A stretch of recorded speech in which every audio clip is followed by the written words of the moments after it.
Alors, je voudrais vous faire part d'un petit ridouche. C'est ce que c'est un ridouche? En limoud, un ridouche, c'est quand quelqu'un il invente en fait quelque chose, quoi. D'accord. Donc, il y a une réflexion sur la paracha de Mishpatim, dans laquelle j'engage que moi, mais ça vous le verrez dans la conclusion. Pour l'instant, je vais donc revenir sur des idées qui ont été écrites par les Chachamim. Donc après la paracha de Yitro et l'histoire du don de la Torah, donc évidemment l'un des passages les plus, on va dire l'un des plus centraux de toute la Torah.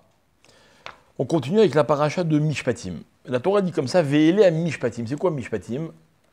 Alors Mishpatim, c'est des règles, ok?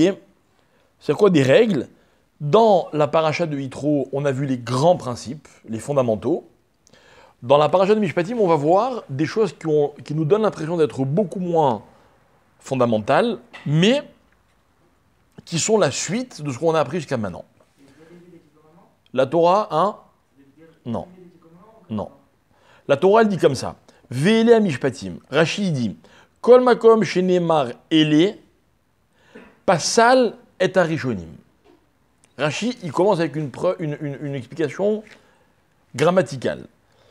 Quand, dans la Torah, vous voyez le mot « élé », c'est quoi « élé » ? Voici, celle-là, cela, quoi.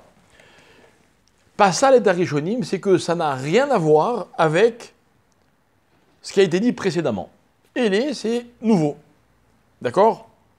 Rashi continue, il dit « Ve'élé, mosif à l'arishonim ». Mais là, la Torah, elle dit pas élé, elle dit ve'élé, avec la conjonction de coordination. Mosif à la Rishonim, Rashi nous dit, de là on apprend que ce que la paracha de Mishpatim va nous rapporter, en fait, c'est la suite, c'est à ajouter à ce qui a été dit précédemment. Ma arishonim misinai, af alou misinai. Alors, Rashi explique, il dit, de la même manière que les premières, c'est quoi les premières? Les Aseret Adibrot, Nemrou, pardon, elles nous viennent du Sinaï. Ainsi, ces règles-là nous viennent du Sinaï. D'accord? Alors, si Rashi, il nous précise ce que je viens de dire, ça veut dire que quoi par rapport à l'action que tu as posée? C'est qu'a priori, elles n'ont aucun rapport. D'accord? Rashi a eu besoin de me dire, ah, si, sache que le VLE m'apprend qu'il y a un rapport. Très bien. Après, Rachid demande, mais pourquoi alors entre les deux, on nous parle de toutes les règles du Misbéar, puisque c'est ce qui a marqué à la fin de la paracha de Yitro. Et Rachid répond, Lomar lechach tassim sanedrin al amigdash, vesfarim achrim, amisber, pirusho, bazara, bref. On ne va pas rentrer là-dedans, mais en tout cas, on va voir donc que les règles qui sont enseignées ici sont aussi importantes, d'accord, que les 10 commandements qui ont été dites au Sinaï. Celles-là aussi, elles ont été dites au Sinaï. C'est quoi les règles qu'on va voir? Alors on va nous parler d'abord par exemple des règles de l'esclavage. Ok? Et chaque fois que j'arrive à la page de Mishpatim, je suis toujours très ému parce que il y a, je ne sais pas exactement, peut-être 23 ans, ou 22 ans, ou 24 ans, je ne sais plus, enfin bref, dans ces eaux-là. Ok, j'ai commencé un cours le dimanche soir. Et c'était la paracha de Mishpatim, et depuis, au Hashem, ce cours, jusqu'à aujourd'hui, ce soir, il existe encore. D'accord? Et c'était paracha de Mishpatim, je me rappelle, parce qu'on avait parlé de l'esclavage. Ok? Donc, merci. Voilà. Alors, donc on va nous parler des lois de l'esclavage, on va nous parler après des lois d'un certain nombre de lois sociales, ok? Celui qui frappe quelqu'un d'autre, celui qui frappe son père et sa mère, celui qui kidnappe, celui qui maudit son père ou sa mère, deux personnes qui se disputent, il y en a un qui donne un coup à l'autre pour se défendre, tatati tatata, comment il faut dédommager celui à qui on a fait du mal, on va nous parler de la loi du talion, œil pour œil, dent pour dent, c'est dans cette paracha. Ensuite, il y a tout le code de la route. Le code de la route, en fait, à l'époque, ça se passe avec des vaches et des bœufs, mais c'est les mêmes règles. Il y en a un qui avance, l'autre qui lui rentre dedans par derrière, par devant, sur le côté. Authentique, hein? Authentique, on peut écrire tout le code de la route. Celui qui ouvre qui fait un trou, qui cause un trou sur la chaussée, quelqu'un tombe, de quoi il est responsable et pas responsable? Est-ce que c'est moi qui suis responsable parce que j'ai creusé un trou, ou c'est vous qui êtes responsable parce que vous ne faisiez pas attention où vous mettez les pieds? Question que la Torah va poser. On va voir ensuite une autre histoire, quelqu'un qui se réveille la nuit et puis il entend du bruit, il va voir qu'est-ce qui se passe, il aperçoit un voleur, il prend peur, il le tue. Ok? C'est quoi la loi? Mais l'autre, il n'avait rien sur lui, il avait juste un passe-partout.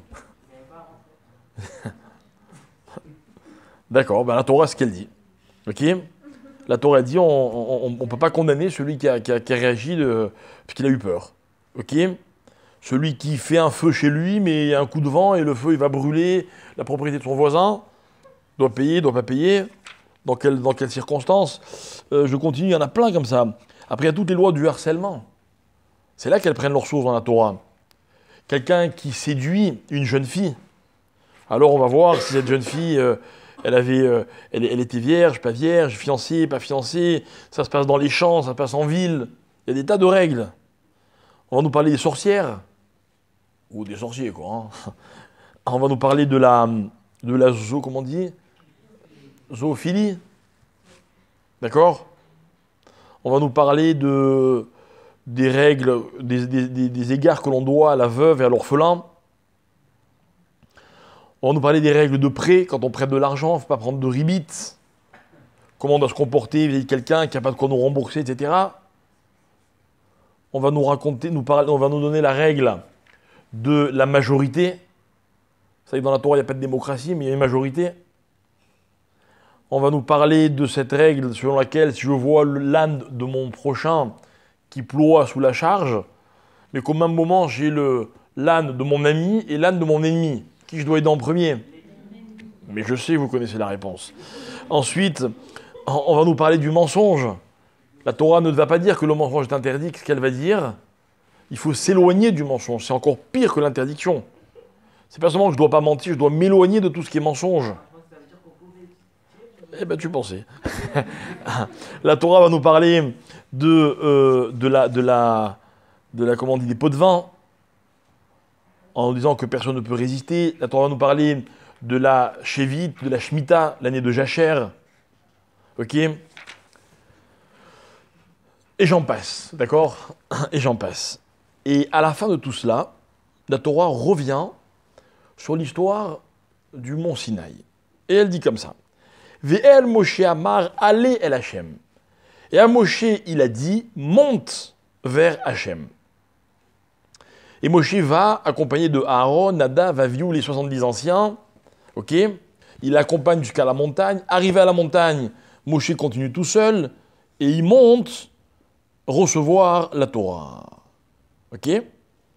Alors la Torah me dit, il revient et il raconte au peuple, et kol divrei Hachem, ve et kol amishpatim, et toutes ces règles-là qu'on vient de citer notamment, Vaya'an kol ha'am kol echad vayomru, et le peuple a répondu d'une seule voix, et ils ont dit, kol asher diber Hachem, tout ce que Dieu a dit,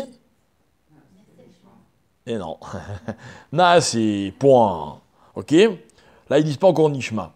Après la Torah raconte que Moshe va retranscrire tout ça, etc., etc., etc. Alors à la fin, Vayomru, kol asher diber Hachem, naaseh venishma. Bref, peu importe de quelle façon ça s'est passé, mais là on arrive à la conclusion de l'histoire de ce don de la Torah, où on voit que les Juifs ont accepté la Torah et ils ont dit Naaseh venishma. À propos de quoi? Alors, là où ça devient intéressant, c'est là. À propos des grands principes de la Torah, Anochi Hashem, l'idolâtrie, le Shabbat, le respect des parents, le vol, le crime, etc. Mais aussi à propos des toutes petites mitzvot. D'accord? Par exemple, la paracha de Mishpatim, elle commence avec l'histoire de l'esclave. Vous connaissez bien les lois concernant l'esclavage? Hein? Pourquoi non? Hein? On ne le vit pas et alors? Ça nous autorise à ne pas les étudier? L'esclave était mieux traité que le... Je vais t'interroger. Quoi? L'esclave devait être mieux traité que le balabas. D'accord, c'est très intéressant, mais c'est ça les lois de l'esclavage? Bien. Alors, puisque je vois que vous ne les connaissez pas du tout, on va les étudier. D'accord? Non, mais c'est vrai, ça fait partie des mitzvot de la Torah, mes chers amis. On ne peut pas choisir ce qui nous intéresse, ce qui ne nous intéresse pas. Et alors? Et alors? Et alors? Alors, pour ça, on ne doit pas les étudier? Il y a une yeshiva qui étudie. Par exemple? Et si le Mashiach, là, il arrive demain matin, qu'est-ce qu'on fait? Je te pose la question à toi. Imagine le Mashiach, il tape à ta porte, juste à ta porte. Non mais, je fais quoi? Vous me faites rigoler, vous demandez le Mashiach tous les jours. Moi j'adore les gens qui font de la propagande, Mashiach, Mashiach, Mashiach. Je suis sûr que si le Mashiach il arrive, il serait bien embêté. Hein. On étudie sur le moment. Quand on a besoin de faire quelque chose, on ouvre les livres et on regarde ce qu'on fait, c'est tout. Oui, il y a des personnes qui s'y connaissent en plus. Ne me chauffe pas. C'est genre, tu as fini tout ce qui est Shabbat, tout ce qui est Tfilin, tout ce qui est les mitzvot de tous les jours, tu connais tout par cœur. Quand le Mashiach arrive, tu te restes que à étudier les lois des corbanotes. Quoi la classe? Non, c'est une question, d'accord? En fait, je vois que vous comprenez ce que vous voulez comprendre. Quoi. Bon, non, la situation est beaucoup plus grave que je croyais. Non, mais c'est vrai, Rabotai. C'est vrai, la Torah, elle nous donne plein de règles. Alors, ok, en vérité, la réponse, je savais que vous allez me la donner, celle-là. Vous m'avez dit, ah non, l'esclavage, on ne connaît pas, ça ne nous concerne pas. Mais c'est pas une réponse, c'est pas du tout une excuse. Du tout. La Torah, c'est pas un mode d'emploi. Ce qui m'intéresse, vous savez, quand on achète un appareil, le mode d'emploi, comment on fait?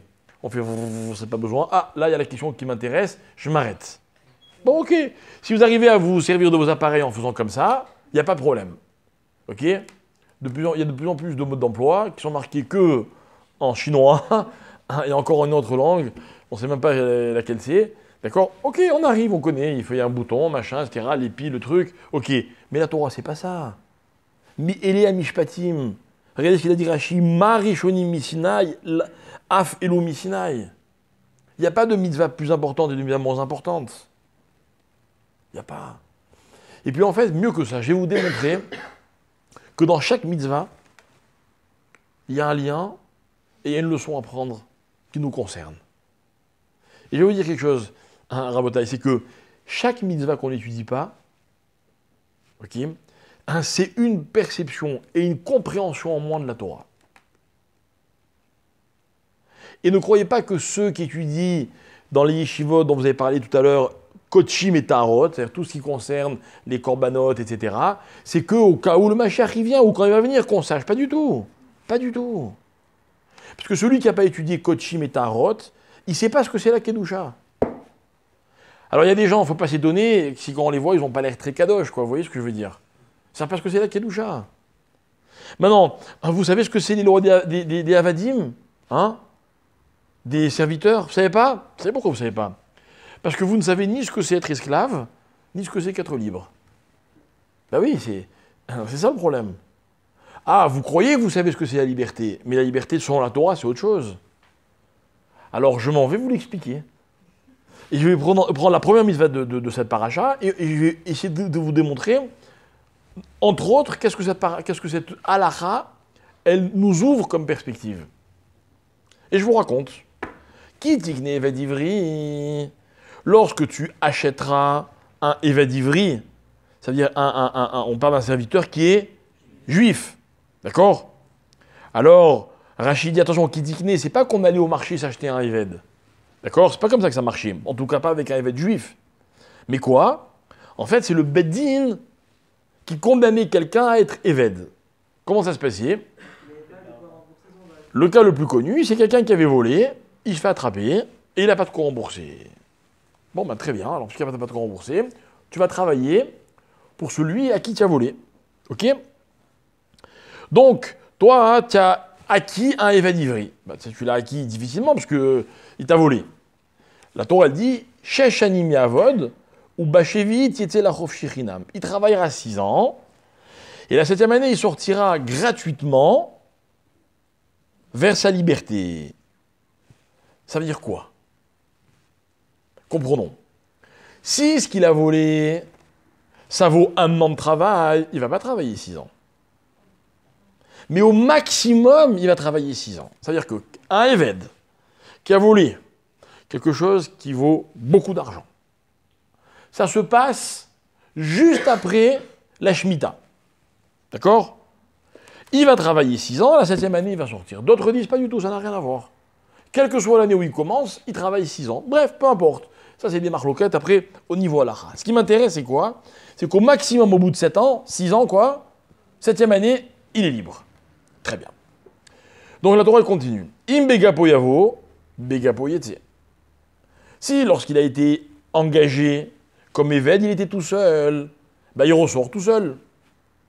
Veim ba'alishahu, veyatzia ishto imo. Ah, mais s'il était marié. Donc imaginez quelqu'un, il vole, il est marié. On lui dit, bon, mon cher ami, tu vas devoir travailler pour celui à qui tu as volé. Il dit, attendez, j'ai une femme à nourrir, moi. Il n'y a pas de problème, ta femme, elle vient, elle aussi, elle emménage chez ton nouveau patron. D'accord? C'est pas rigolo? Ça doit être sympa si on se fait voler un truc, on accueille toute la famille de... Oh, ben, en échange, il bosse pour toi quand même. Moi, j'aimerais bien, hein, avoir à domicile. Ouais, mais les contraignants, enfin, il y a Ah, il y a des contraintes. elles sont pas. D'accord, mais il est gratuit. Enfin, il a volé, d'accord, mais c'est-à-dire que finalement, je n'ai pas d'argent à débourser tous les mois.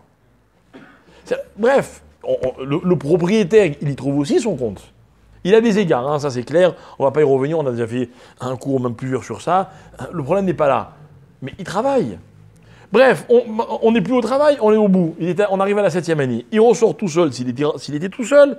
Il ressort accompagné de sa femme s'il était déjà marié. D'accord? Donc sa femme, celle qui était son épouse avant cette période de servitude, elle a le même statut que lui. Quand il rentre, elle rentre. Quand il sort, elle sort. C'est un peu logique, comment on aurait pu penser C'est tout autrement à fait logique.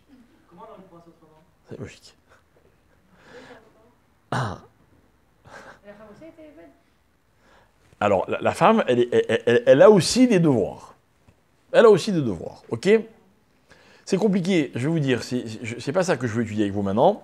Ok, faites pas genre tout d'un coup ça vous intéresse, parce qu'il y a 5 minutes, vous n'en avez rien à faire. Ok? Mais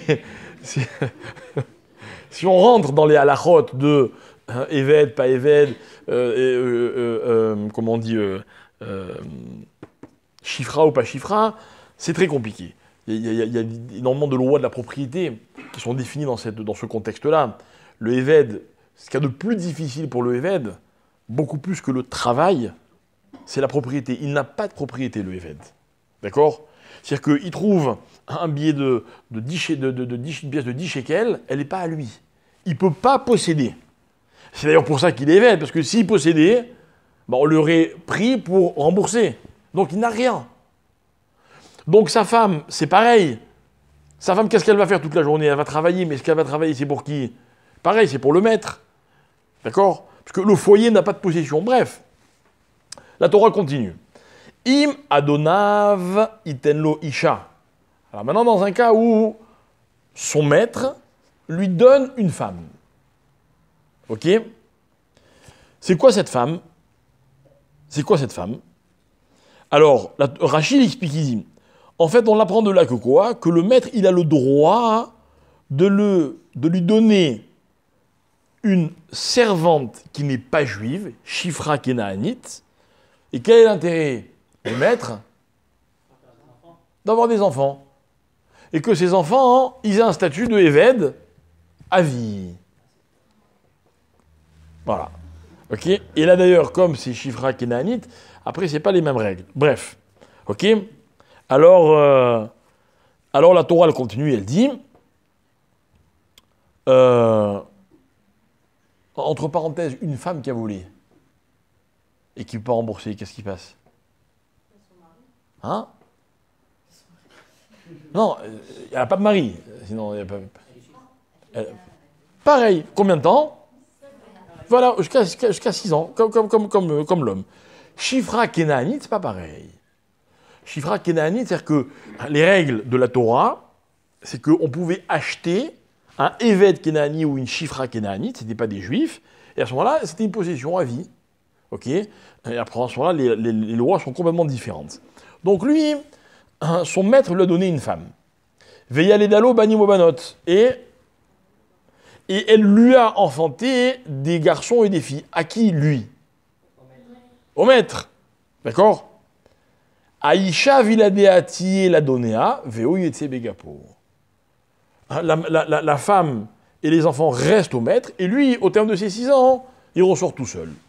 C'est clair? C'est le maître qui est faillable de l'éducation des enfants. Complètement. Ils sont. Le mot, il n'est pas du tout, comment dire, populaire de nos jours. Ils sont sa propriété. D'accord? Très bien. Et elle reste kénanite. Kénanite, c'est pas juif. Elle n'est pas juive. Oui, non, mais genre, on disait à quelqu'un de juif d'aller avec quelqu'un de non juif. Ouais. D'ailleurs, c'est pas sa femme. C'est pas sa femme, c'est juste une chifra avec laquelle il va avoir des enfants. Et justement, la Torah.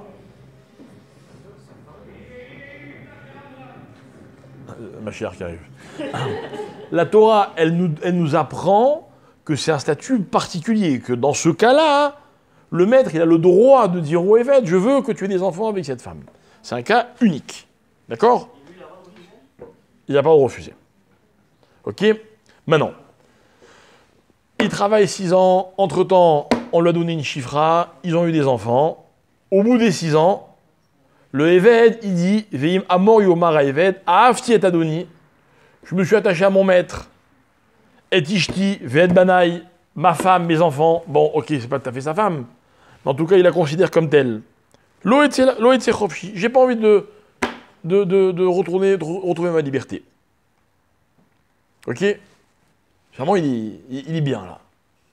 Ok? Alors, vous connaissez la suite. On l'a amené au linteau de la porte. On lui perçait l'oreille. Va avado léolam. Et il restait jusqu'à quand? Jusqu'au Yovel. Léolam, c'est le Yovel, jusqu'aux fameuses 50 ans. Ok? Et rebelote après, c'est deux encore? Non. Après, c'est encore d'autres halachot. Ok? Voilà, on peut se faire un peu, entre guillemets, avoir douillet. Si par exemple, au bout de 2 ans, le Yovel il arrive pas. Alors qu'il devait rembourser 6 ans. J'ai pas compris la question. Un esclavier, normalement il devait travailler 6 ans, mais le Yovel il est arrivé entre temps. Ah, bonne question. Au bout de la 2e année. Voilà, les 6 dernières années avant le Yovel, faire très attention à tes affaires. Ouais, c'est vrai, t'as raison. Il ne pourra pas se rembourser quoi. T'as raison. T'as raison. Mais au Yovel, toute la notion de propriété, elle était, voilà, il y avait une espèce de restart qui se faisait. Donc de toute façon, c'est un truc qu'on arrive beaucoup de mal à comprendre de nos jours, mais enfin, tout changeait. Chaque chose, elle reprenait une place nouvelle. Donc ce qu'on lui a volé à ce propriétaire, évidemment, c'est presque accessoire par rapport à tout le reste. Ok? Bien. Alors, tout le monde demande, c'est quoi cette histoire de percer l'oreille? Ok. Alors, les Khamim y répondent dans la Gemara, ils disent, bah oui, parce qu'en fait, on disait au serviteur, on lui disait, l'oreille qui a entendu au Arsinaï, Avadai hem velo avadim la avadai, Akadosh Baruch Hu a dit du peuple juif, vous êtes mes serviteurs. D'accord? Donc, le statut du juif, c'est d'être le serviteur d'Hachem. De là, on apprend qu'on n'a pas le droit de décider d'être le serviteur de quelqu'un d'autre. Ok? Maintenant, lui, il a volé. Il n'a pas de quoi rembourser, il n'a pas le choix. Mais au moins, au bout de 6 ans, ne dis pas que tu veux rempiler. Pourquoi? Pourquoi? Parce que le Eved, il est patour, il est exempté d'un certain nombre de mitzvot. Donc, quelque part, il est moins le serviteur d'Hachem. Donc, Hachem lui dit, comment? Tu étais censé être mon serviteur. Maintenant, tu as fini ce que tu étais obligé par la force des choses. Redeviens mon serviteur. Il lui dit, non, je veux rester chez mon maître, celui qui m'a donné une femme, etc., etc.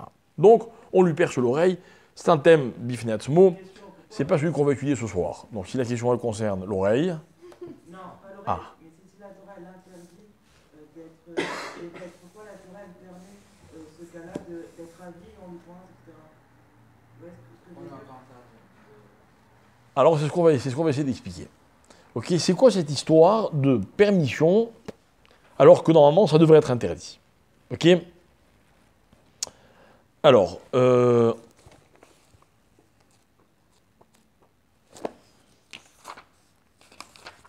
juste comme ça pour ne pas que vous soyez, pour que vous connaissiez la source, Avadai M, c'est marqué dans la paracha de Béhar, dans le livre de Vaïkra. Là-bas, la Torah, elle reparle du problème des serviteurs. Et elle raconte là-bas, la Torah, par exemple, que si dans une famille, quelqu'un a de l'argent, ok, il a l'obligation, d'après la Torah, de racheter son proche pour ne pas qu'il reste éved. D'accord? Et là-bas, la Torah, elle dit Ki avadai em asherotitiota meretz mitzrayim. Car ce sont mes serviteurs. Donc, si toi, tu as la possibilité de le racheter, tu dois le racheter. Dans la Torah, on est très à cheval sur la responsabilité familiale. D'accord? Pareil pour un terrain ou une maison qui était la propriété d'une famille, depuis le partage de la terre d'Israël, etc. Mais quelqu'un est obligé de le vendre, et il a un cousin, ou enfin, les statuts sont très précis. Ok, la Torah dit attention, si tu as la possibilité, tu dois l'aider à racheter pour que ça reste dans la famille. Bref.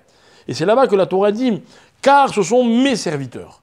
Donc toi, tu dois l'aider à rester le serviteur d'Hachem. Avadai hem, vélo avadim, la avadai. Mes serviteurs et pas les serviteurs de mes serviteurs. Ok? Donc, comme on le disait à l'instant, qu'est-ce que ça veut dire cette histoire de pouvoir rester plus longtemps? Ok? Maintenant.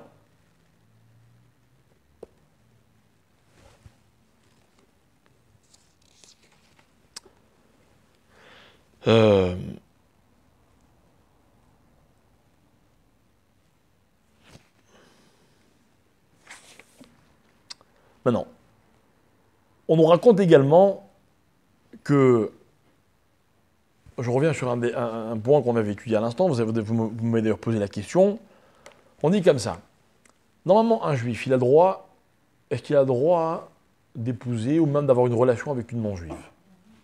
Ben non, c'est clair. Ok? Et là, qu'est-ce qui se passe? On dit au maître, bon, ben, si tu veux avoir des petits serviteurs, pas de problème. Tu donnes à ton serviteur Shifra Kenaanit. Ok? C'est quoi cette permission? Alors, on va essayer d'expliquer ces différents points.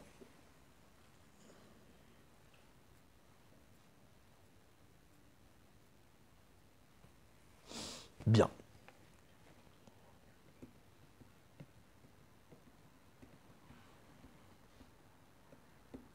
Le Rambam,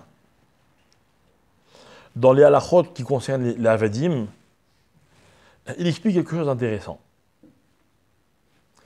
Vous savez que d'après la Torah, quelqu'un qui n'a pas de quoi manger, que Dieu nous en préserve, il n'a pas de quoi manger, ok? Il peut aller voir un autre juif qui a de l'argent et dire, écoute, j'ai pas de quoi manger, je veux être ton éved. Je veux être ton éved. Ça marche. D'accord? Donc ça veut dire comme ça que, normalement, on n'a pas droit d'être le éved d'un autre juif, mais quelqu'un que Dieu nous en préserve, qui n'a vraiment pas de quoi manger, sa seule chance de subsister, c'est de se vendre comme éved. La Torah dit, il a le droit. Comme ça, le Rambam, il est possèque la halakha, et tout le monde est possèque, c'est une halakha dans la Torah. Le Rambam, il explique quelque chose, il dit, écoutez bien, celui qui a volé et qui n'a pas de quoi rembourser, lui, il ne voulait pas être éved, n'est-ce pas? C'était pas son projet. Malheureusement, il s'est fait pincer, ou plutôt, malheureusement, il a volé, il n'a pas de quoi rembourser, alors le Beddin devait statuer son cas, et il lui disait, bah écoute, puisque tu n'as pas de quoi rembourser, tu vas devenir éved. Donc je répète, il n'avait pas l'intention, il n'avait pas décidé d'être éved. À l'inverse, l'autre cas dont je vous ai parlé à l'instant, c'est lui qui décide d'être éved. Quelque part, c'est confortable. C'est peut-être aussi un mental, vous voyez ce que je veux dire. Mais quelqu'un qui est dans cet état d'esprit, il va se dire, bon ok, ben voilà, plutôt d'aller travailler, payer mes factures, machin, etc., je vais être le éved, ok. Ah, le Rambam il dit dans ces cas-là, attention, interdiction pour lui d'épouser une Shifra Kénaanite, une servante goy.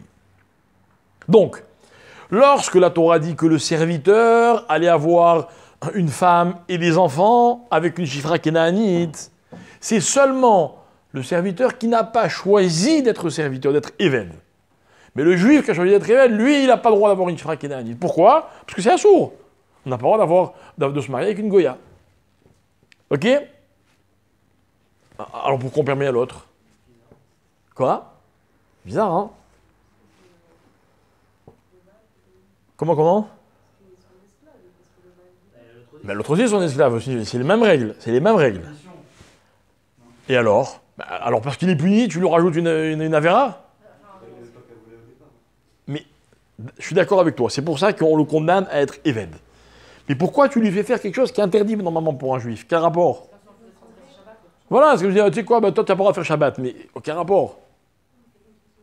Comment? Et alors? En quoi ça explique?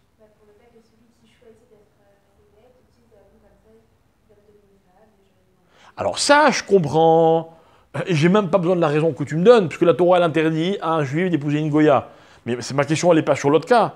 Ma question, elle est sur celui à qui on permet d'épouser une Shifra Kénaanite. Pourquoi on lui permet? Quel moussard? Parce qu'après, sa descendance, à chaque fois qu'il verra ses enfants, ça lui rappellera qu'il a fait cette avéra.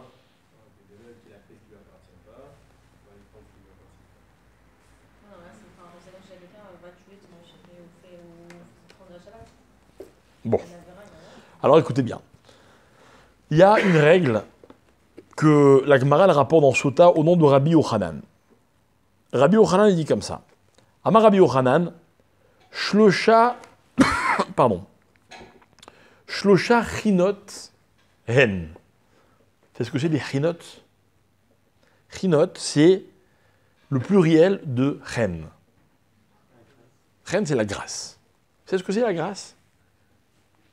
C'est ce que c'est la grâce? Hein? Ouais, expliquez-moi. Ça s'explique pas? Non, c'est avoir un beau visage, être gracieux, un visage gracieux, une bonne humilité. Ah, attention. Non, c'est pas faux, mais c'est pas ma question. J'explique pourquoi. Parce qu'il y a posséder la grâce, ben, il y a des gens, ils sont gracieux. La grâce, comme vous dites, c'est pas définissable.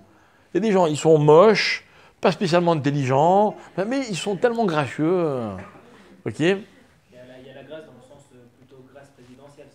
Non, ça c'est encore autre chose. C'est un mot inventé par les hommes. Non, mais ça veut dire qu'on permet à l'autre. Pas ça ma question. Ma question, elle se situe ailleurs. C'est pas qu'est-ce que ça veut dire avoir de la grâce, ok? Mais la grâce, on va l'analyser vu justement de l'autre côté, vu d'en face. Moi, il y a certaines choses qui pour moi ont une grâce particulière. Ok? Ne me demandez pas d'expliquer, c'est comme ça, je ne sais pas pourquoi. C'est ça la grâce. Rabbi Yochanan il dit, il y a 3 grâces qui sont homologuées. Chen amakom al yoshvav, la grâce d'un endroit aux yeux de ceux qui y habitent. C'est comme ça. D'accord? Imaginez, vous allez demain dans une ville, d'accord? Et puis après, vous dites, t'as vu? Et vous voyez rien du tout. Non, j'ai pas vu. Mais lui, il adore. Il adore. Quand on est habitué même à un quartier, par exemple, on aime notre quartier, on aime... Bon, celui qui est de passage, il voit pas pourquoi, mais c'est comme ça. Chen makom al yoshvav. D'accord? Chen isha al baala. La grâce d'une femme aux yeux de son mari. Alors ça, cherchez pas à comprendre. Non mais c'est vrai. C'est vrai que, imaginez un couple, ils sont mariés, etc. Ils se plaisent. Bon, ok, il ne faut pas se mêler de leurs affaires. D'accord? Et souvent, on a tendance, je vais vous expliquer, à vouloir se mêler des affaires des autres. On croit que dans tel couple, ça ne va pas bien, ou entre telles personnes, il faut absolument leur parler, etc., etc. C'est faux. C'est faux. Il y a une grâce inexplicable. Et des fois, on peut même pas la percevoir de l'extérieur. C'est comme ça. Chen isha al-bala. C'est un principe. C'est un principe. Ce principe, il est très très fort parce que dans la Gemara, on va même nous expliquer que bien souvent, c'est ce qui protège l'homme de la Havera. Hein, que même un homme qui trouverait une femme plus belle que la sienne, que Dieu nous en préserve. D'accord? On n'a jamais la plus belle, mais celui qui pense qu'il y en a une qui est plus belle que la sienne, c'est que déjà, il a classé le dossier de sa femme et il a ouvert d'autres dossiers. Donc le problème, hein, le danger guette. En français. D'accord? Sans vouloir faire de jeu de mots, de balles. Ok? Mais c'est vrai, le problème, il est là. Mais au-delà du physique ou de ce que vous voulez, il y a une espèce d'habitude, d'accord, où chacun, finalement, il se forme et il se forge par rapport à l'autre, qui fait que c'est inexplicable. C'est comme ça. Ça s'appelle reine. Vous voyez, les exemples, en fait, sont la définition de reine, du mot lui-même.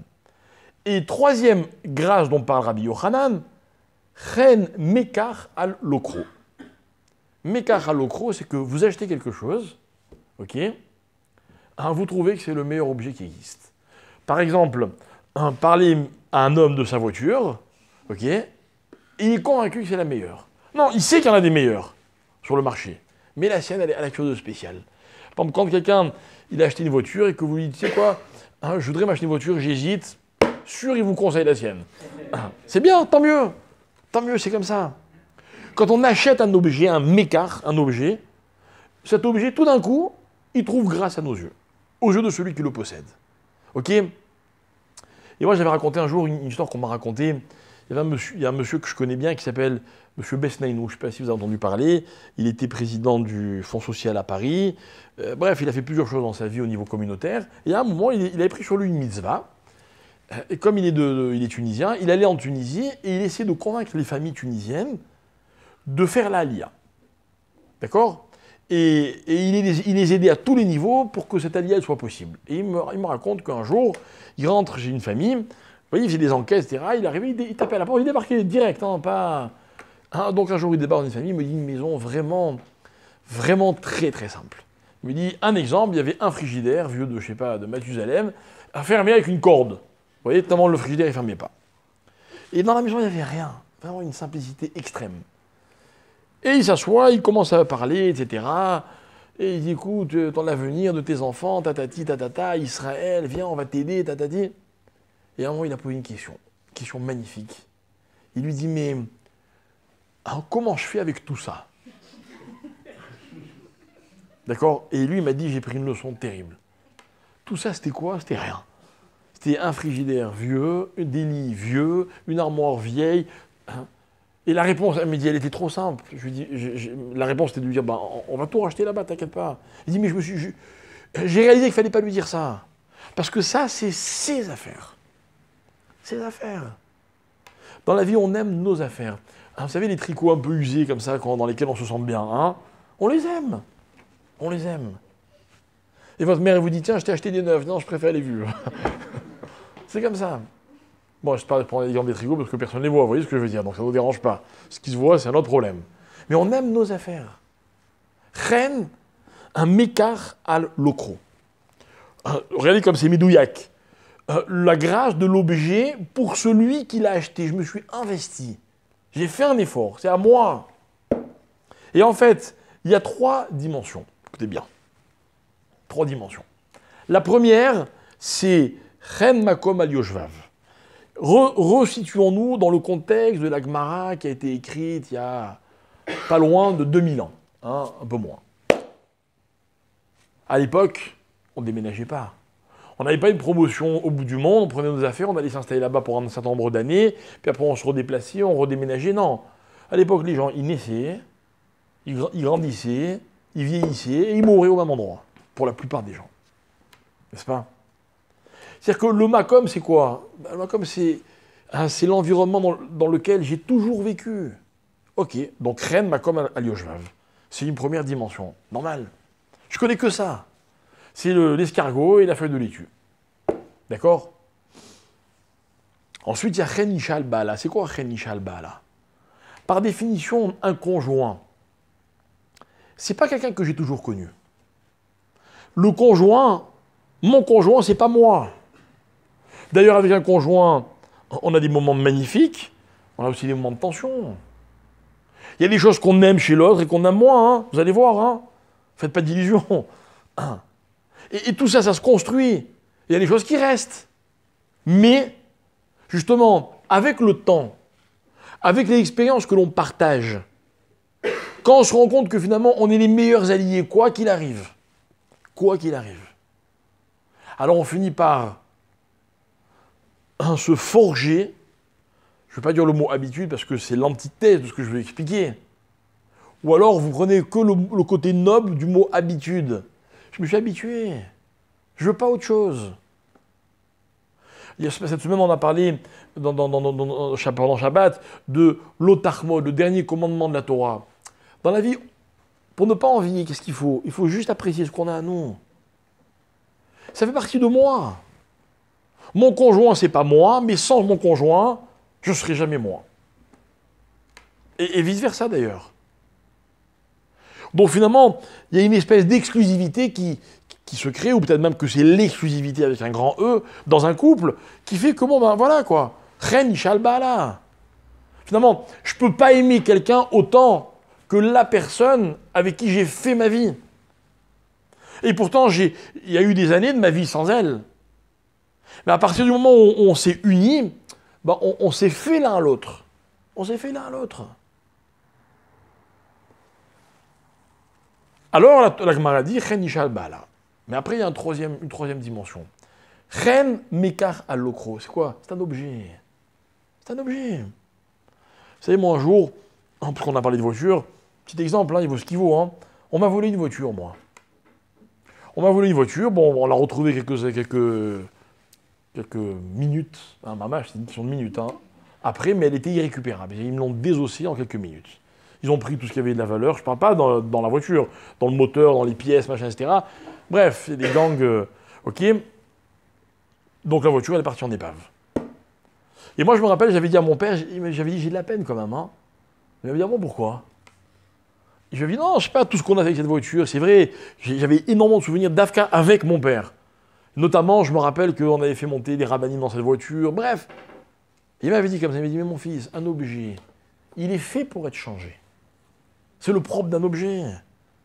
Aujourd'hui, je suis là, puis à un bout d'un moment, il vieillit, il s'abîme, je change. Et alors? Tu te rends compte, si on s'attache aux objets, je me rappelle, il m'avait bien expliqué, mais si on s'attache aux objets, on ne peut jamais être heureux. Un objet ne peut pas durer.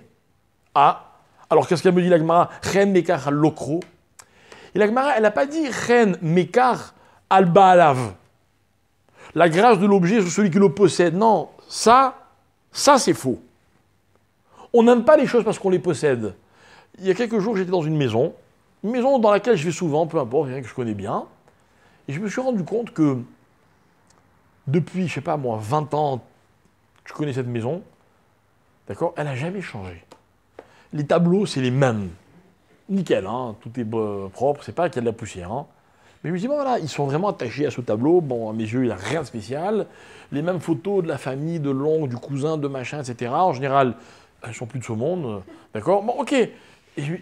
Voilà, c'est des gens, je me dis, attachés à leurs affaires. C'est pas ça qu'a dit la Gemara. C'est pas ça qu'a dit la Gemara. La Gemara dit, Ren Mekar al-Lokro. C'est quoi l'okro? C'est quoi l'okéar? L'okéar dans la Gemara, c'est celui qui achète. Donc, la grâce de l'objet, pour celui qui l'achète, c'est un présent en plus. C'est-à-dire qu'en fait, qu'est-ce qu'un objet? Il est l'image de ce que j'ai investi en lui. Voilà ce qu'il vaut. Il y a des choses, chez moi, qui valent cher, je ne suis pas spécialement attaché. Il y a des choses, même si elles valent beaucoup moins cher, mais, je ne sais pas, pour moi, c'est spécial. C'est spécial. Prenons un exemple. Quelqu'un que vous aimez vous fait un cadeau, cet objet, pour vous, il a une valeur, vous allez appeler ça sentimental, je vous connais. Ok? Mais on s'en fout, je ne suis pas en train de définir un sentiment. Non. Cet objet-là, il incarne, il symbolise beaucoup plus que l'objet lui-même. Ok? Beaucoup plus que l'objet lui-même. Ça s'appelle Ren. Donc c'est évidemment le dernier exemple. Pourquoi? Parce qu'il est beaucoup moins important que Ren Ishal Baala ou que Ren Makom al Yoshvav D'accord? Maintenant, là encore une fois, il ne s'agit pas de classer par ordre d'importance, mais par ordre d'environnement auquel on a fini par s'habituer. Bon. Alors pourquoi je vous raconte tout ça? Je vous raconte tout ça parce que ce que veulent nous expliquer les Chachamim, voilà une explication que j'ai lue et que je vous rapporte, c'est qu'en fait, la Gemara, dans ce traité de Sota, dans cette page de Sota, page 47, la Gemara elle explique une chose, j'ai envie de dire, contre laquelle on ne peut rien. Vous savez, on raconte dans la Gemara qu'un jour, Oshéa, prophète Oshéa, Akadosh Baruch Hu leur reprochait parce qu'il avait épousé une femme qui n'était pas juive, avec laquelle il avait eu des enfants, etc., etc. Et un jour, Hachem lui fait un reproche. Il lui dit, mais dis-moi toi, pourquoi tu n'as pas fait comme Moshe? Moshe, lui, pour être plus proche de moi, qu'est-ce qu'il a fait? Il s'est séparé de sa femme. D'accord? Alors, il lui avait répondu, à Marlo, Ribono, Shalolam, c'est Oshéa qui répond à Hachem, Yesh libani mimena, Ven aniachol otia, un vélo les garcha. Il dit, mais tu peux pas m'en séparer. On a une vie ensemble. On est mariés, on a des enfants. C'est une réponse de dire ça à Dieu. Pourquoi Moshe n'était pas marié? Il n'avait pas eu des enfants avec Tzipora. Alors Moshe, c'est un cas spécial. Mais Oshéa, sa réponse, elle est belle. Elle est sincère. Sa réponse, c'est quoi? C'est que je suis attaché à quelque chose. Qu'est-ce que tu me veux? Tu ne peux pas me demander de me séparer de ce à quoi je suis vraiment attaché. Et j'imagine que Oshéa, si Rabbi Yochanan, il avait dit avant lui, parce qu'Oshéa, il est bien avant Rabbi Yochanan, il aurait dit, tu vois, même Rabbi Yochanan, il a dit, il y a un reine particulier, on ne peut rien faire contre ça. Et ça, mes amis, ce que je voulais que vous compreniez, c'est que ce reine-là, c'est une règle dans la vie. C'est une règle. Par exemple, il ne faut jamais critiquer un objet que quelqu'un vient de s'acheter. Jamais. Jamais. Il y a des gens qui disent, ah non, moi je dis les choses clairement. Quelqu'un vient et vous dit, t'as vu le nouveau manteau que j'ai acheté, il te plaît? Eh bien, il faut lui dire oui. Tu l'aimes? Ouais, ben il me plaît à moi aussi alors. C'est vrai. Ah, vous allez me dire, mais on a dit tout à l'heure, Midvar Sheker Tichak. Non, mais ça, c'est pas Sheker ou pas, parce que ça lui fera vraiment de la peine. Imaginez quelqu'un qui vous dit, tu as vu ma femme comme elle est belle? D'accord? Chen. Chen, c'est une chose, mes chers amis, qu'il faut apprendre à respecter. Quand quelqu'un ressent un chen particulier pour quelque chose, ou pour une autre personne, il faut le respecter. Si vous ne le respectez pas, vous lui faites du mal. Et je vais vous donner un petit exemple, que si Dieu, j'espère que vous vivrez bientôt au quotidien. Vous savez, les petits-enfants, il y a des choses qui pour eux sont importantes. Alors, il ne faut pas exagérer. Il ne faut pas non plus leur apprendre à s'attacher à n'importe quoi. Mais quand pour un enfant, une chose est importante, vous savez, les enfants, ils ont souvent des jouets dans la main, un petit jouet qui trimballe partout. Et donc on leur dit, mais laisse-le, ça va, je t'en achèterai un autre. Non. Il faut l'apprendre à un enfant. Non, je ne parle pas du doudou, c'est encore un problème psychologique qui est encore plus intéressant. Non, je parle d'un petit objet, il aime l'enfant. Il aime. Bon, moi, je me rappelle, j'avais moins de 5 ans. D'accord? Parce qu'on a déménagé, c'était avant ce déménagement, et on a déménagé quand j'avais 5 ans. Je me rappelle que j'avais fait quelque chose, je ne me rappelle plus quoi. Et mon père, il m'avait dit, je vais t'acheter une voiture. J'adorais les voitures à l'époque. Maintenant aussi. Et il m'avait acheté une voiture, et j'avais adoré cette voiture. Mais je me rappelle dans ma tête de la voiture, et je me rappelle aussi que c'est mon père qui me l'a acheté parce qu'il m'avait récompensé, je ne sais plus de quoi. Mais cet objet, pour moi, il avait un chen particulier. Qu'est-ce qu'elle est devenue, la voiture? Aucune idée. Et vous avez vu, ça ne m'a pas traumatisé. D'accord? Mais c'est vrai. Mais je me rappelle de ce chen-là. Cette voiture, elle avait un truc spécial. Je ne sais même pas si je me rappelle de quelle voiture c'était. Mais je me rappelle du chen de cet objet particulier. Je n'avais pas 5 ans. On n'a pas beaucoup de souvenirs avant l'âge de 5 ans. Mais je m'en rappelle. Ok? C'est ça, chen. Chen, c'est quelque chose, encore une fois, qui dépasse un peu toutes les autres règles. Ok? Chen, notamment Isha al-Ba'ala. Entre un homme et une femme, il y a un chen particulier. Vous savez, moi je dis toujours que dans la vie, c'est dommage d'attendre pour se marier. Non, je vais vous faire râler. Parce que, quelque part, il faut décider de se marier. Et l'une des choses que l'on rate quand on n'est pas marié, et c'est pas méchant ce que je vous dis, même si je considère que vous êtes un peu responsable de ne pas être marié, pour ceux qui ne le sont pas encore, ok, mais justement, je vais vous donner envie. Et l'une des choses que l'on rate quand on n'est pas marié, c'est ce reine-là. Reine. Je suis sûr que vous avez des amis que vous aimez beaucoup, il y a des gens qui vous plaisent, il y a des parents que vous adorez, il y a des frères et sœurs, il y a un tas de choses. Reine Isha al-Baala, le reine qui est entre un homme et sa femme et une femme et son mari, il est spécial. Il est spécial. Maintenant, encore une fois, ça ne veut pas dire qu'on vit sur un nuage béat l'un de l'autre. Non, non, pas du tout. On peut être très lucide, on peut être des fois impatient, on peut être conscient qu'il y a des défauts, des lacunes. Ok, c'est pas le problème. Il y a un reine qui est particulier. Et ce reine-là, moi je pense que dans la vie, ça fait partie des constituants du bonheur. Et je veux dire, même mieux que ça, quelqu'un qui a été marié, il a la chance de savoir ce que c'est. Vous voyez? C'est triste d'avoir été marié. Dieu préserve vous, c'est une séparation volontaire ou pas volontaire. Dans les deux cas, c'est triste. Mais cette personne-là, elle a connu ce que c'est ce reine-là. Dans la vie, c'est un constituant, c'est très important. La Gemara, elle en parle. Le Rambam, dans Chen Makom Al Yoshvav, il dit, quand quelqu'un vient d'un endroit, des années et des années après, quand on la connaît bien, on retrouve son attachement à cet endroit-là. Un Marseillais, il aura toujours l'accent marseillais. Ça ressort à un moment ou à un autre. Moi, ça ressort quand je parlais des Marseillais. Direct. Un Tunisien, ça ressort tout le temps. Même un Marocain, il peut aimer le Maroc. D'accord? Dans votre tête, je vois qui est Marocain et qui ne l'est pas. C'est bien. Ok? C'est magique. C'est magique, c'est comme ça. Ok? Maintenant, je vais vous dire où je voulais vous emmener. Ok? Écoutez bien. Quelqu'un qui a volé. Normalement, on lui dit, on l'attrape, il doit rembourser. Logique. D'accord? Je t'ai volé quelque chose qui valait 500 €, je te rembourse 500 €, on est quitte. Bon, il y a des pénalités dans la Torah, je t'ai remboursé, on est quitte, n'est-ce pas? On est quitte. Mieux que ça, je n'ai pas de quoi rembourser, c'est pas grave, je vais travailler. Magnifique. Vous avez un crédit de 500 €, ça peut aller jusqu'à 6 ans, je suis votre esclave. Ce que de mieux.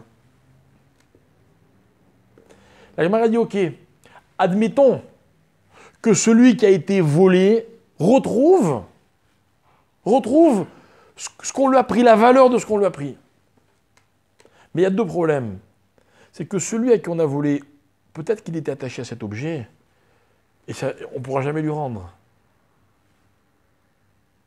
Deuxièmement, celui qui a volé, le drame, c'est que quand il va rembourser ce qu'il a volé, il croit qu'il est quitte. N'est-ce pas? Il croit qu'il est quitte. Par exemple, moi, il n'y a pas longtemps, il y a un conducteur qui roulait sans assurance, qui a embouti ma voiture, il m'a explosé la voiture. Aile avant, porte arrière et à l'arrière. Toute la voiture. Vous pouvez voir, elle est toujours pas réparée, la voiture. Chaque fois que je vois, j'ai la rage. Il roule sans assurance. D'accord? Il habite un village, je ne vous dirai pas où, je ne connais même pas le nom d'ailleurs, impossible de lui envoyer un courrier. D'accord? Même le tribunal, il ne peut pas l'envoyer de courrier. Bref, on a réussi à l'amener au tribunal. Ok, le juge, on a amené tous les documents pour montrer combien coûte la réparation. Allez savoir pourquoi le juge, il m'accorde 75%, 70% de ce que ça me coûte. Ok? Mais moi, ce qui me fait râler, c'est quoi? C'est quoi? C'est parce que ça coûte. Évidemment que je voudrais qu'il me rembourse que ça me coûte. D'accord? Mais, et le temps, et la frustration, et l'énervement, et le machin, tout ça, ce sont des dommages que l'autre, il va me rembourser ce qu'on lui a obligé à me rembourser. Il pense dans sa tête, il est quitte. C'est juste ça.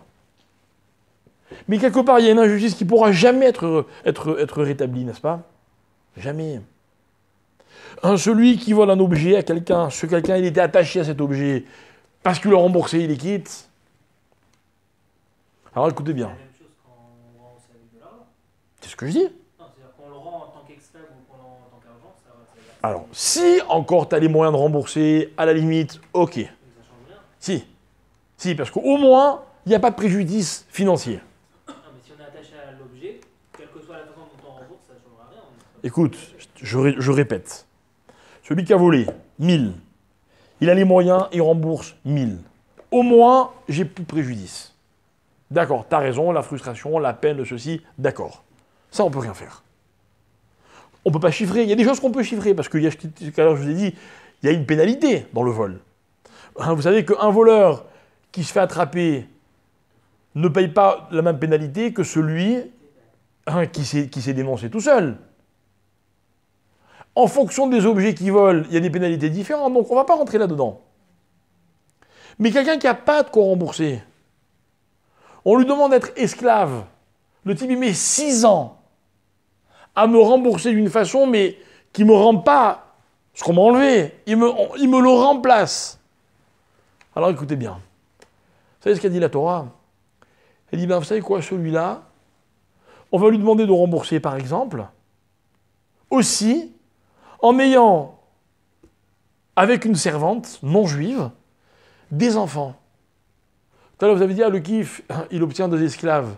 Oui, mais à côté de ce qu'on lui a pris, peut-être que, je ne parle pas encore une fois de valeur, on ne lui a pas remboursé ce qu'on lui a pris. Donc au moins qu'il trouve son compte. Bon, donc c'est logique, je comprends. Pourquoi on peut obliger l'autre à avoir une servante? Mais la Torah, elle continue. Regardez comment elle dit les choses. Elle dit, mais une seconde. Celui-là, au bout d'un moment, il va partir, il va redevenir libre. Et imaginez, attendez une seconde, je veux garder ma femme et mes enfants. N'est-ce pas? Humainement, vous comprenez sa situation, le pauvre. Il a créé une famille, ou une pseudo-famille, on va l'arracher. Et la Torah dit, normalement, il est censé partir. Pourquoi il est censé partir? Écoutez bien ce que disent les Chachamim. Ils disent comme ça. Parce que, quand on va l'obliger à quitter cette femme qui n'en est pas vraiment une, si elle était vraiment une femme, ça aurait été différent. Il va réaliser de ce que c'est, de s'attacher à quelque chose et de devoir s'en séparer. Parce que ça ne lui appartient pas à lui, mais ça appartient en fait à quelqu'un d'autre. Lui, il s'attache, mais la propriété est à quelqu'un d'autre. Et en fait, il y a là un espèce de mida keneged mida, vous voyez? C'est-à-dire que de la même manière que toi, tu m'as privé d'un objet auquel j'étais attaché, c'est pas moi qui le dis, c'est la Gemara, et bien toi aussi, moi je te donne une femme pour que je puisse avoir des enfants de cette femme-là, et quand arrive la fin de ta punition, eh ben, tu dois me rendre cette femme et je dois me rendre ses enfants. Mais c'est la Torah qui me le permet. La Torah, elle veut que celui qui a volé, il passe par cette expérience pour comprendre à quel point ce qu'il a fait, c'était grave. Parce que si ça avait été une juive, après ça reste sa femme pour tout le temps. Alors que là, justement, c'est pas vraiment sa femme. Mais dans la Torah, elle a le droit d'interdire, de permettre ce qu'elle a interdit elle. C'est une grande règle, ça, dans la Torah. À pécher Assar ou à pécher Itir. Celui qui interdit, le même, c'est celui qui peut permettre. Ça, c'est encore un autre thème intéressant. Donc, c'est pas un problème fondamental. Ah, comment je vais... Oui, la Torah, elle fait ce qu'elle veut. Mais la Torah ne fait pas ce qu'elle veut pour faire ce qu'elle veut. Pour m'expliquer qu'un homme qui n'a pas su respecter la propriété de l'autre, le règne d'un propriétaire sur son objet, il faut qu'il le comprenne, qu'il le réalise. Et si ça doit passer par ça, eh bien ça passera par ça. Et bien quand cette personne, au bout de 6 ans, elle est obligée de se détacher de cette femme et de ses enfants, parce que ce ne sont pas les siens, et bien là on pourra dire qu'il a vraiment payé pour la faute qu'il a commise. D'accord? Je referme ma parenthèse. Du début de mon introduction. Non, je plaisante. Ok? On a expliqué une règle de ce qui s'appelait le Eved. Vous voyez? Une règle. Celle qui consiste à lui donner une femme dont il est obligé de se détacher un jour au bout de 6 ans, ou pire au bout du Yovel. Mais moi, j'extrapole, parce que, encore une fois, ce qui m'intéresse, c'est le rapport que ça a avec moi. C'est que la Torah, elle a fait toute une halakha, qui est exceptionnelle, cette halakha. C'est-à-dire qu'elle est vraiment, elle sort de l'ordinaire. On donne à un juif à avoir des enfants avec une femme qui n'est pas juive. Pour lui expliquer comment dans la vie, le principe de s'attacher à quelque chose, il est important. Et moi, je constate l'enchaînement de la Torah. Écoutez bien. La Torah, elle me donne l'histoire, elle me raconte l'histoire de Matan Torah. Le mont Sinaï, les tonnerres, les éclairs, les miracles, Hachem qui parle, tout le monde qui meurt, tout le monde qui ressuscite, les grands principes de la Torah, Anochi Hachem, les grandes règles, tout le monde est d'accord avec les grandes règles des 10 commandements. Ok, c'est bien, hein? Ça fait de nous des bons juifs. Moi, je connais des juifs qui aimeraient ne faire que les grandes mitzvot de la Torah. Ce qu'on appelle en français les mitzvot universelles. Ah ouais. Là, ça dérange personne. Hein. Tout le monde est d'accord que respecter ses parents, mais enfin, qui n'est pas d'accord avec ce principe-là? Ne pas voler, ne pas tuer, mais hein, c'est l'humanité tout entière qui approuve. Alors écoutez bien. Ce que je dis, c'est à la fois très beau et très sévère. C'est pas ça qui fait d'un juif un juif. C'est pas ça qui fait de la Torah ma Torah. Vous savez ce qui fait de la Torah ma Torah? Surtout ne quittez pas. Hein, ouvrez la page de Mishpatim et rentrez dans les petites mitzvot. Celles qui sont beaucoup moins universelles. Celles où on me parle du serviteur de l'esclave. Oh, l'esclavage! Mais je me rappelle, moi, pourquoi je me rappelle que c'est le premier cours que j'ai donné? Parce que ça a été un scandale. Il y a des gens qui m'ont dit, mais enfin, mais comment on peut parler d'esclavage aujourd'hui, hein, au XXe siècle, enfin à l'aube, à la fin du XXe siècle, on était encore à l'aube du XXIe. Hein, c'est vrai. L'esclavage. Et moi, je lis la Torah, je me dis, ben, si la Torah, juste après les 10 commandements, hop, tout de suite, elle me parle de l'esclavage, ça veut dire que quoi? Que là aussi, elle m'explique l'un des fondements de la Torah. Alors j'ai trouvé ce soir, grâce à vous, que l'un des fondements de la Torah, c'est quoi? Hein, c'est l'appartenance dans la vie, l'attachement des choses et des uns vis-à-vis des autres. Vous savez pourquoi?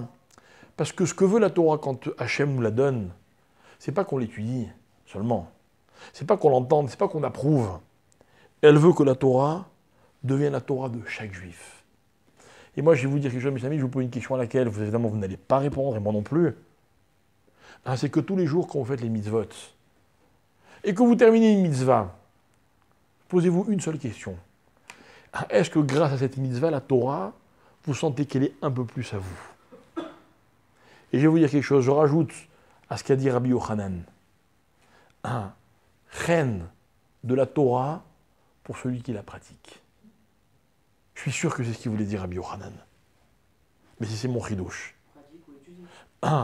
Quand quelqu'un, il met en pratique la Torah, ça veut dire quoi? Il s'investit pour la Torah. Il sent que grâce à la Torah, il est devenu différent. Elle lui a rajouté certaines choses. Un peu comme un conjoint et sa conjointe, ou le contraire. Hein, il comprend d'où il vient. Un peu comme le Macom par rapport à celui qui habite. Il a fait des efforts parce que la Torah, elle n'est pas facile à faire. Exactement comme quelqu'un qui fait des efforts pour acquérir un objet. Et bien là, il y a un chen qui est particulier. Et pour moi, il n'y a pas de hasard. Si la Torah, elle m'a cité toutes les lois dont je vais citer une partie, et qu'à la fin, seulement à la fin, elle me dit, vous savez ce que les Juifs, ils ont dit? Ils ont dit Naaseh Venishma. Ça veut dire quoi? Naaseh Venishma, c'est toute la Torah. Du plus grand principe jusqu'à la plus petite des règles. Et ne me dites plus jamais, cette mitzvah, elle ne me concerne pas. Jamais. Ne dites plus jamais, ah, eux, ils étudient ça parce qu'au cas où le Mashiach vient. Mais pas du tout. Ils l'étudient parce que maintenant, il faut l'étudier. Parce que c'est comme ça que la Torah devient notre Torah. Et moi, je vais vous dire, moi, j'ai rencontré sans arrêt des gens, je rencontre sans arrêt des gens qui disent, non, moi, la Torah, quoi? Il n'y a pas de reine. Je connais la raison. C'est parce que si on ne s'investit pas, mes chers amis, on ne peut pas savoir ce que c'est que le reine. On ne peut pas savoir. Vous savez quelle différence il y a entre la relation dans un mariage et n'importe quelle autre relation? C'est quand dans n'importe quelle autre relation, un moment, ça vous gave, vous passez à autre chose. Il n'y a pas d'obligation, il n'y a pas de responsabilité, il n'y a pas d'engagement. Le mariage, c'est tout le contraire. Moi, je vous dis, en même temps, franchement, je suis conscient que quand un couple se marie, il y a quelque chose qui ne tourne pas vraiment rond chez eux, quoi. Et c'est que des galères. C'est un engagement qui n'en finit plus. Mais en même temps, cet engagement-là, hein, c'est la clé pour découvrir ce que c'est que le chen. À la Torah, c'est la même chose. La Torah, les Juifs, ils se sont engagés, Hachem leur a dit, vous faites. Qu'est-ce qu'ils ont répondu? Naaseh venishma. Ils sont allés plus loin. Ce plus loin, là, mes chers amis, hein, c'est celui qui fait que le chen qu'on ressent pour la Torah n'appartient qu'à nous. On a fait plus que ce qu'on nous avait demandé. Hein, faire plus que ce qu'on nous demande, c'est quoi? C'est retrouver sa liberté à l'intérieur de l'obligation. Vous savez pourquoi les Juifs sont des hommes libres? Avec toutes les contraintes de la Torah. C'est parce que quand un Juif fait une mitzvah, il la fait toujours mieux, il en fait toujours un peu plus que ce qu'on lui avait vraiment exigé. Moi, je dis toujours, quand le matin, par exemple, on finit la tefila, on va prier, ça dure ce que ça dure, il y a des gens qui prient en 10 minutes, en un quart d'heure, en 20 minutes, en 1 heure, peu importe. Moi, j'ai toujours dit qu'un Juif sait, hein, s'il a bien prié, si quand sa prière se termine, il a envie de rajouter un petit psaume, un petit verset, un petit truc en plus. Celui qui fait que ce qu'il doit faire, on a la preuve de rien. Mais quand dans la vie on aime faire encore un tout petit peu plus, Moi, vous savez, ici dans cette synagogue, ou là où je me trouve, hein, le Shabbat il finit jamais à l'heure pile. Jamais. Et je ne fais pas Shabbat pour être quitte. Hein, quand je suis dans Shabbat, j'aimerais rajouter un petit peu de quelque chose de moi. Et vous allez voir, faites l'expérience, ça se passe très bien. Non mais c'est vrai. Finalement, on oublie d'être pressé de sortir de Shabbat. Parce que les autres, ceux qui sont pressés, ils sont pressés de sortir de Shabbat. Je ne peux pas croire qu'ils sont pressés de rentrer dans la semaine, sinon c'est des inconscients. Non mais c'est vrai. Mais quand on aime quelque chose, quand on aime sa femme, on ne fait pas que ce qu'on est obligé de lui faire. On va forcément faire un peu plus. Au moins un peu plus. Hein? Pareil pour les femmes vis-à-vis des hommes. Pareil pour nos enfants. Pareil pour ce qu'on aime vraiment. C'est ça, Chen. Chen, c'est la petite dimension qui est en plus. Alors moi, ce que je voulais, c'est me servir de cette mitzvah-là, du Eved, et de ce détail complètement bizarre de la chifra qui va lui donner des enfants, pour expliquer que si au Eved, on veut lui expliquer ce que c'est Chen, je considère que c'est exactement ce que la Torah attend de nous. La semaine dernière, on a étudié le don de la Torah, Kabbalat Torah, on a reçu la Torah. Cette semaine, la paracha vient nous enseigner le Chen de la Torah. Il ne faut pas faire les choses parce qu'on est obligé de les faire. Dans la vie, on ne peut pas définir une personne par rapport à la façon dont elle assume ses devoirs. On la définira toujours avec le un petit peu plus qu'elle a fait au-delà de ses devoirs. Et ce Chen de la Torah, c'est celui que je vous souhaite, que je me souhaite. La Torah, on l'a comprise le jour où elle est beaucoup plus qu'une obligation, beaucoup plus qu'une contrainte, et beaucoup plus que toutes les interdictions. Et pourtant, il y en a. Hein. Vous voyez, cette dimension qui est unique. Et excusez-moi, mais je crois qu'il n'y a que les Juifs qui peuvent comprendre de quoi je parle. D'ailleurs, c'est pour ça que je ne leur parle qu'à eux. C'est vrai. C'est ça, Matan Torah. C'est ça, les mitzvot de la Torah. 613 mitzvot. Et tous les Juifs disent, c'est tout, il n'y en a pas une 614e. Il n'y en a pas. Simplement, on peut rendre chaque mitzvot un peu plus belle à sa façon à nous. Et c'est là qu'on va découvrir ce que c'est que le Chen. Ok? Le Chen, c'est la dimension absolue dans notre relation avec les choses et surtout dans notre relation avec la Torah. Voilà.